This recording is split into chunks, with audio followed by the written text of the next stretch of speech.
Похолодание в этом году ранее, как энергетики в этих условиях готовятся к зимнему сезону и оптимизируют ресурсы, об этом будем подробно говорить с главой Черноморэнерго Тимуром Джинджоли. Он с нами на связи по телефону. Тимур Иванович, здравствуйте. Добрый день. Тимур Иванович, насколько похолодание отразилось на вашей работе? В первую очередь оно отразилось на потреблении республики целиком. Потребление республики с наступлением этого похолодания в общем увеличилось практически на 2 миллиона киловатт-часов в сутки. Если мы при теплых погодах у нас значения были 4,5 и 4,6 миллиона киловатт-часов, то до 6,5 точно у нас уже потребление поднялось. Пока в таком режиме будет идти такое потребление. Если будет какое-то потепление, что-то, я думаю, и потребление, соответственно, будет уменьшаться. Вы пытались подготовиться к зимнему сезону. С начала августа Абхазия получает электроэнергию из России, это коммерческий переток. Сейчас продолжается этот переток? Да, переток продолжается. Перетоком будем, если говорить про этот год, то до конца этого года переток будет постоянный. Правда, разного объема, но тем не менее он есть. Все эти мероприятия проводятся для того, чтобы сохранить уровень воды на плотине Гургасе. Люди задают вопрос о том, будет ли веер в этом году, будут ли веерные отключения в этом году. Давайте так, я буду говорить за этот год. Если говорить за 25-й год, мы рассчитываем, что веера не будет, если не будет больших похолоданий. Если существенных похолоданий не будет, то мы планируем, что мы без веера пройдем до конца этого года. А там как сложится. А какое похолодание считается существенным? До какой температуры, до какого предела примерно? Смотрите, сейчас у каждого месяца есть свое среднестатистическое значение. Допустим, если брать по прошлому году, то в прошлом году в данном аналогичном периоде было градусов от 5 до 10 выше была температура. Естественно, это отражалось и на потреблении тоже. По поводу оплаты за переток, это из средств Черноморэнерго производится оплата. Могли бы назвать сумму, которую вы уже заплатили за переток? И вообще, сколько, как вы думаете, до конца года нужно будет денег? За переток мы уже оплатили порядка 175 миллионов рублей, начиная с августа месяца. За ноябрь месяц где-то в районе 90 миллионов надо будет заплатить, и за декабрь месяц, в силу того, что перетока потребуется больше, эта цифра порядка 300 миллионов рублей. Справляетесь сами? Черноморэнерго справляется с этой финансовой нагрузкой? Смотрите, это для нас, конечно, очень существенная нагрузка. Практически все деньги, которые мы сегодня поступают за электроэнергию, практически, заработная плата, небольшие хозяйственные расходы, остальное все мы направляем на обеспечение перетока. Пока поставлена такая задача, мы по этому пути идем. Периодически появляется информация об отключениях неплательщиков. Про это направление вашей работы тоже хотелось бы поговорить, потому что параллельно с покупкой электроэнергии в России, с коммерческим перетоком, вы пытаетесь и сократить потребление здесь внутри, и взыскать долги с населения. Давайте поговорим о том, как эта работа проводится, об отключениях, если неплательщиков подробнее говорить. Много ли абонентов, которых вы отключили уже? Смотрите, ежедневно мы отключаем от 100 до 150 абонентов. Ввиду того, что сейчас введена в работу по городу Сухум и Сухумскому району новая биллинговая программа. Она дает нам возможность составлять список этих абонентов, вести контроль потребления, и начисления соответствующие. 100-150 человек в день мы обеспечиваем за неуплату вовремя за электроэнергию. К сожалению, есть очень большая категория граждан, у которых накопились существенные долги. Я не говорю сейчас по 2, 3, 5 тысяч. Есть люди, у которых есть долги сегодня и 100 тысяч, и 120 тысяч, и 130 тысяч. Вот непосредственно с ними мы и ведем работу. Вот. Также параллельно идет работа с оплатой по юридическим лицам, ИПшникам, не знаю, с теми категориями абонентов, которые ведут коммерческую деятельность. Если говорить о цифрах, допустим, за сентябрь месяц уровень наших сборов составил 85,4%. Это по республике в целом. Это хороший показатель. Что покажет текущий месяц. Посмотрим в конце месяца. Но, тем не менее, нам необходимо сделать все возможное для того, чтобы обеспечить бесперебойность электроснабжения республики в целом. Вот задача стоит очень серьезная, большая. Так что мы прикладываем все усилия для выполнения. Пользуясь моментом, обратно хочу обратиться к нашим жителям, к абонентам, пользователям электроэнергии.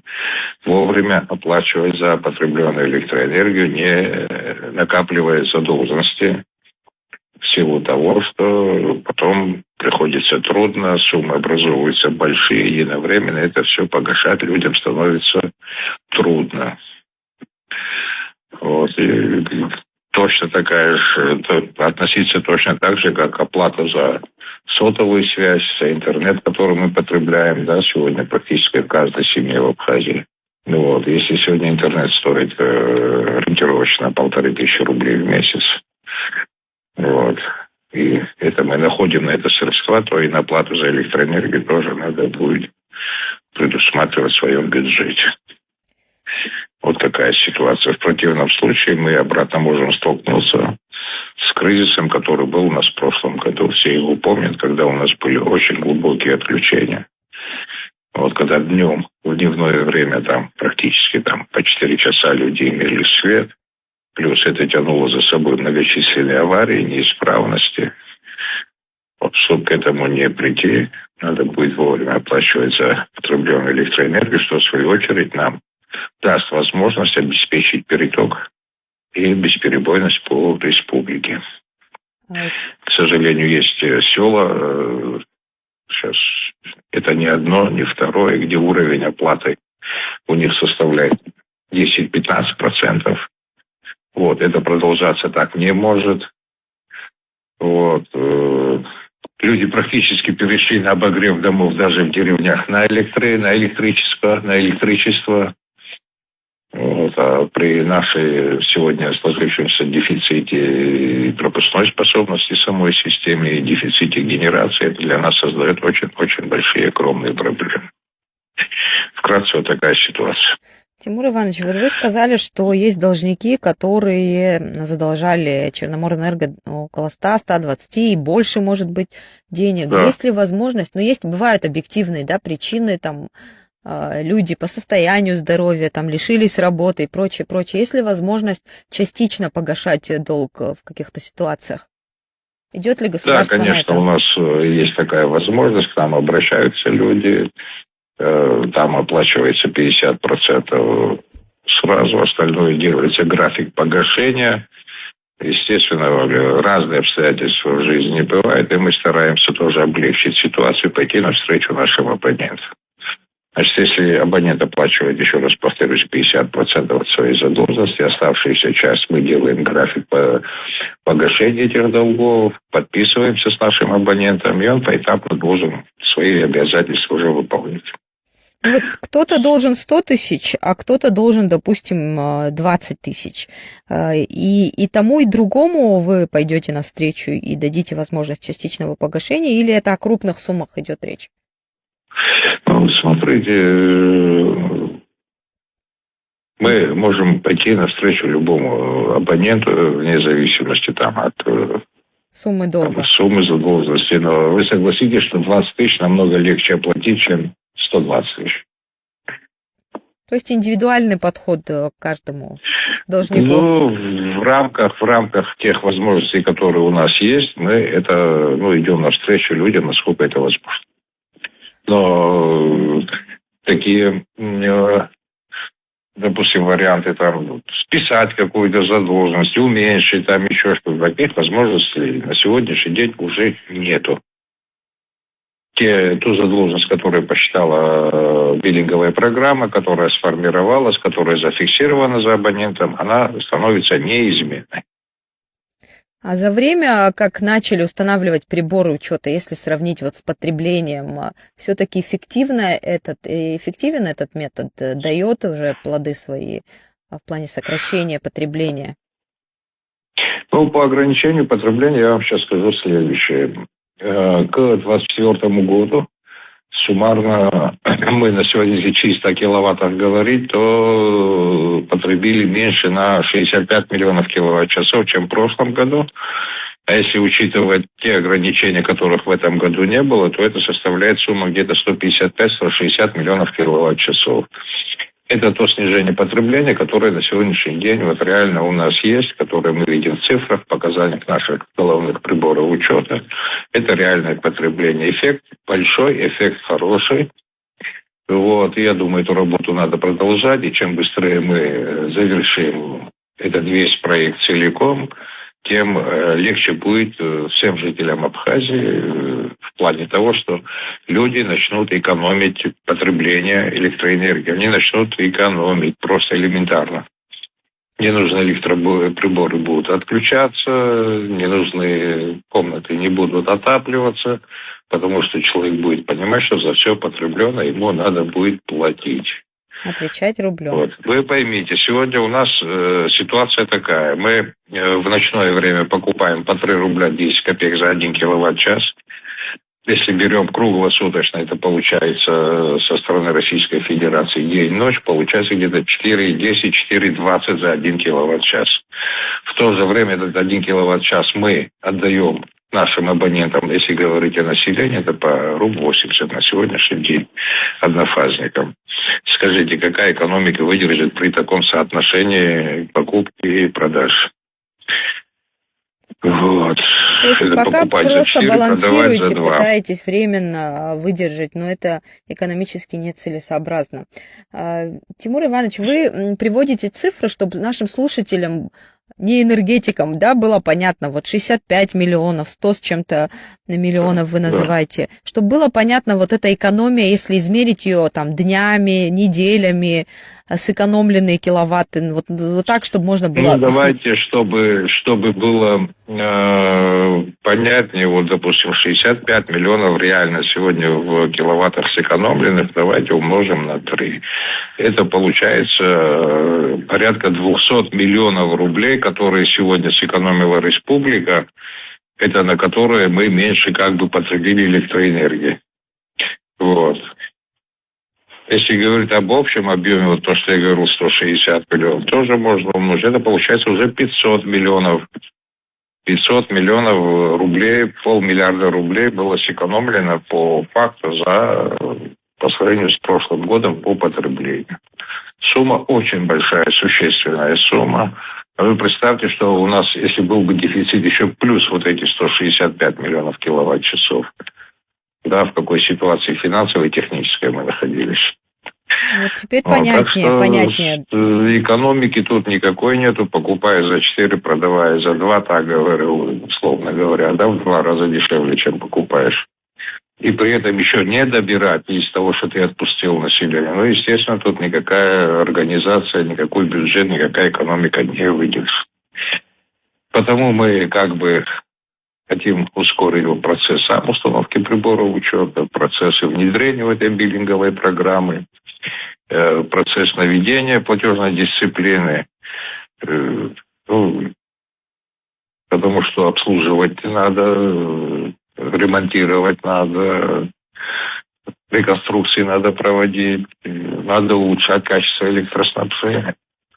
Но при этом, вот смотрите, средний суммарно у нас получается 2,5 миллиарда киловатт-часов потребления Абхазии за год. Ориентировочные цифры я сейчас говорю. Я вас уверяю, что вот эти 500 миллионов киловатт плюсом, да, свыше 2, это все небрежное отношение к электроэнергии и хищению. На сегодняшний день вот такая ситуация. И над этим надо долго, системно, ежедневно работать для того, чтобы привести его в соответствие. Ну вот сокращение майнинга вы ощущаете по потреблению? Как-то могут энергетики конечно. отслеживать Майнинга эту стало ситуацию? меньше, но он есть. Я не раз это говорил. Майнинг в основном у нас на сегодняшний день бытовой.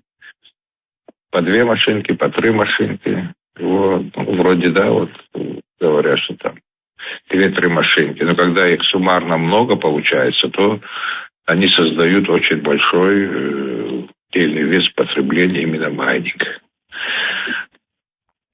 Приборы учета эффективный метод сокращения потребления.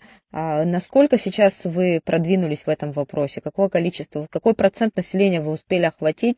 И будет ли продолжена эта работа и в каком темпе? Ну, смотрите, работа продолжается. Вот сейчас вот идет у нас активная установка приборов учета в Агудзере, в поселке Агудзера-Мачар, когда устанавливаем внутридомовые приборы учета.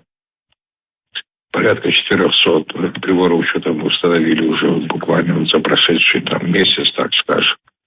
А параллельно с установкой прибора учета идет у нас там монтаж щитов. Сейчас будет замена главных ГРЧ, так называемых, главных распредщитов будет замена. Вот. И потихоньку приводим в порядок. И, повторюсь, в тех районах или участках, где мы установили вот эти приборы учета и взяли под контроль потребление, значит, от 30 до 40% падают нагрузки на этих подстанциях. Откуда они запитаны? Потому что люди элементарно начинают экономить. Для нас это, наверное, первостепенная задача. Экономия потребления страны. И, естественно, сбор за потребленную электроэнергию, поступление денежных средств для того, чтобы мы могли проводить хоть какие-то ремонтно-профилактические или капитальные работы. Но люди задаются вопросом, а почему мне установили, допустим, прибор учета, а там в другом месте не поступили. Вот есть какая-то логика в этом процессе, хотелось бы ее донести до слушателей. По какому принципу? Конечно, есть логика. Значит, в первую очередь мы устанавливаем приборы учета в тех местах, районах, где наибольшее потребление, наибольший экономический эффект от проведения этих работ. Но этот процесс, к сожалению, не быстрый, это не делается за 1 день, за 2 дня. Вот этот подход должен быть системный, ежедневный. И очень много сопроводительных работ, которые надо провести параллельно для того, чтобы этот прибор учета установили. Даже не просто провести и поставить прибор учета.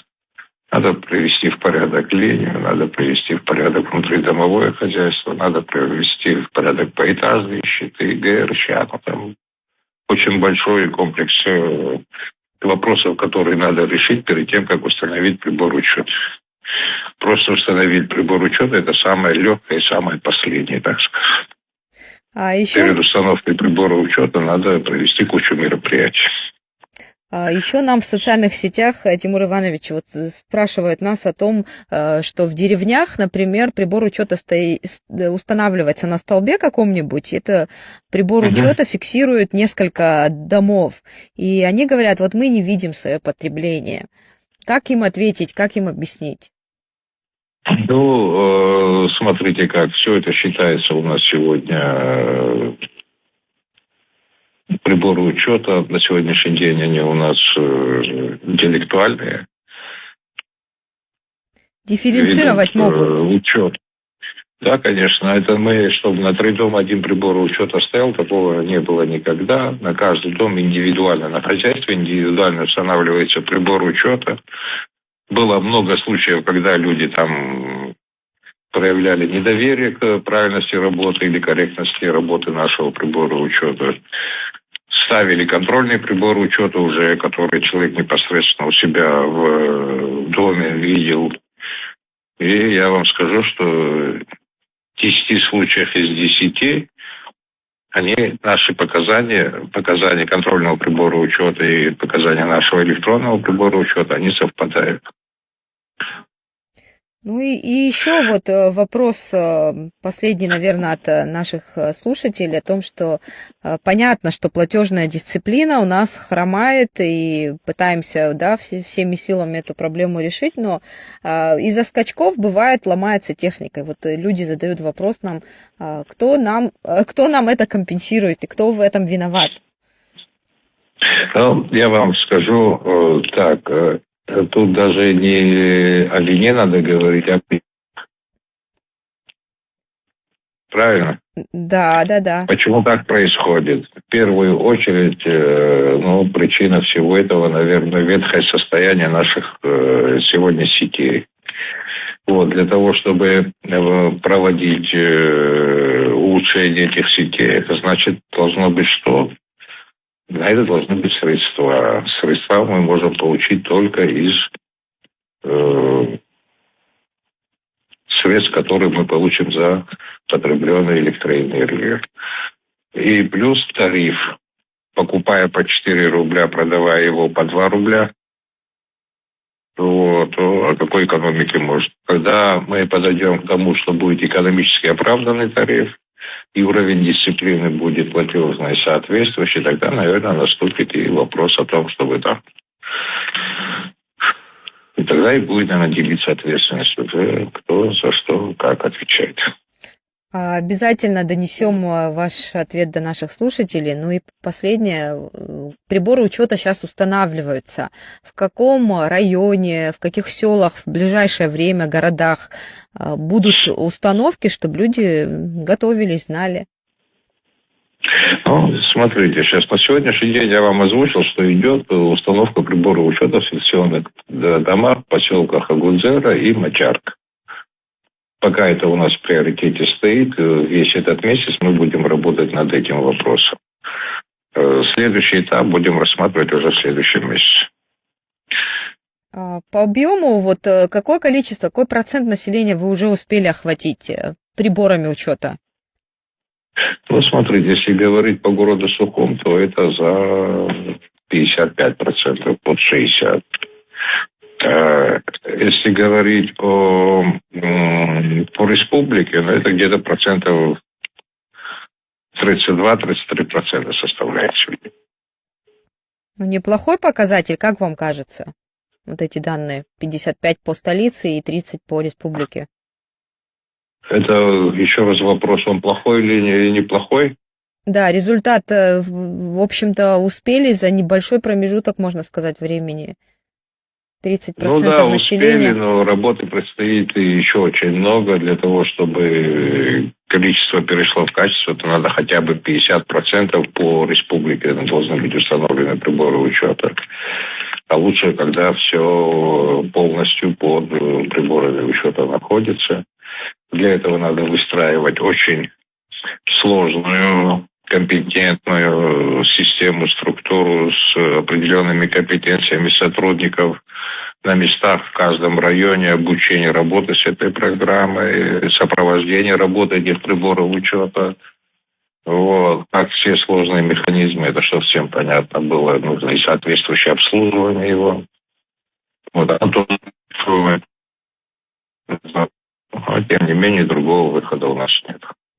Но первостепенная задача на это время – это подготовиться к зимнему сезону, пройти без аварий и постараться без верных отключений, вот этот самый холодный период. Смотрите, как без аварии пройти ни одну зиму, наверное, не получится в нашем случае пока. Но надо просто минимизировать эти аварии. Вот, они в любом случае будут случаться, потому что это из практики с нашей. А для того, чтобы было абсолютно без аварий, то в модернизации и восстановлении сетей по Абхазии, я думаю, сегодня требует порядка 15-20 миллиардов рублей. Тимур Иванович, большое вам... Стоимость всех этих мероприятий никак не соотносится с нашими возможностями сегодняшними. Вот, будет ли как-нибудь решаться этот вопрос по-другому, будем смотреть. Тимур Иванович, благодарю вас за подробное интервью. Спасибо вам.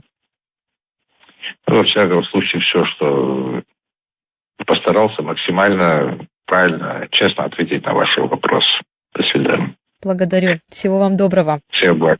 Всем благ. Напомню нашим слушателям, это был глава Черноморэнерго Тимур Джинджолио. Мы говорили о том, как энергетики готовятся к зиме и в каких условиях сейчас работает энергосистема.